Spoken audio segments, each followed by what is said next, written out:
The American dream is dead. The American dream is dead. This showroom in the Midwestern city of St. Louis is claimed to be Rolls-Royce's largest dealer. Last year, it sold 65 of the cars at an average price of £125,000 each. Customers come from as far afield as Los Angeles and New York. What draws them is the showroom's owner, Charles Schmidt's reputation of being prepared to strike a bargain. He's been known to sell a Rolls at cost price. That's enraged other dealers and led to the present legal battle.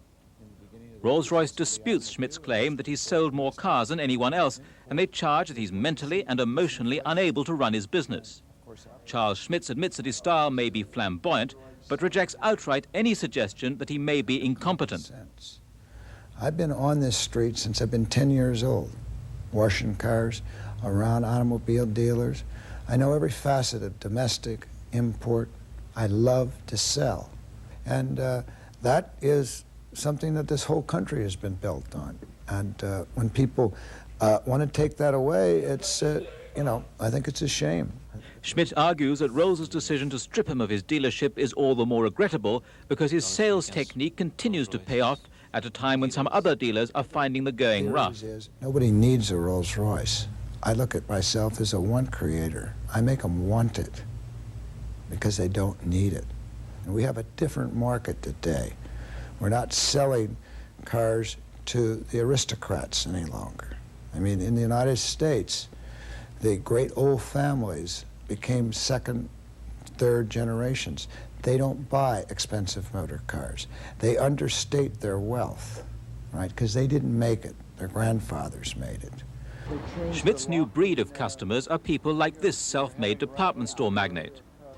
He's bought 21 Rolls-Royces from Schmidt in the past 10 years. Other customers include a bevy of sporting celebrities, film and pop stars, none of whom would apparently appreciate the aristocratic type of salesman.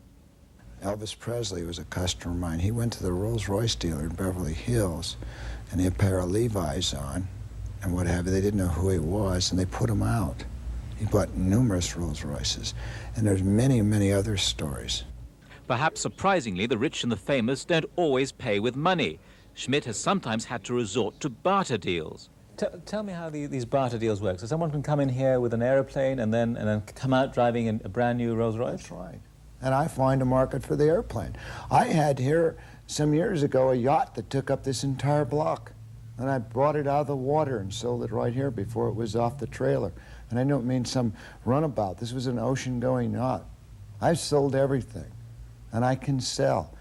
But on one point, the mega salesman is adamant he will never again sell a new Rolls-Royce. And if it takes the last dollar I have, and if I have to go in debt and wash cars, I will fight Rolls-Royce to the end.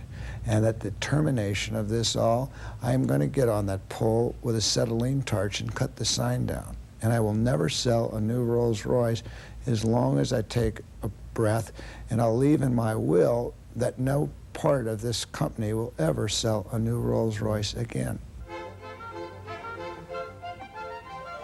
To emphasize his defiance of what he terms Rolls's stuffy attitude, Schmidt donned a Superman outfit given to him by a grateful customer. The fight against the British carmaker has, he said, only begun. Andrew Mandelstam, ITN, St. Louis.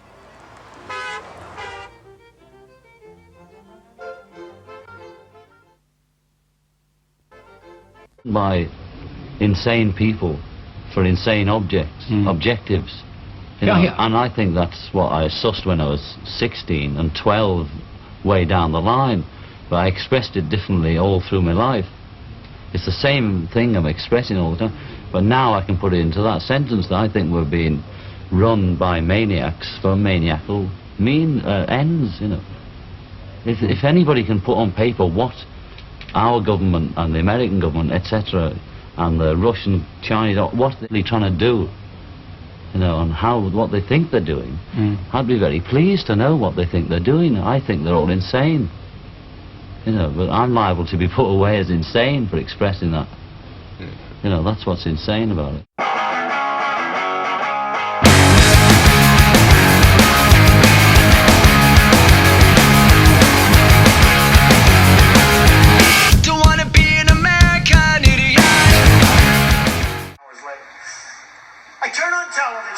And it's me standing in this big crowd. The American dream is dead. Clut.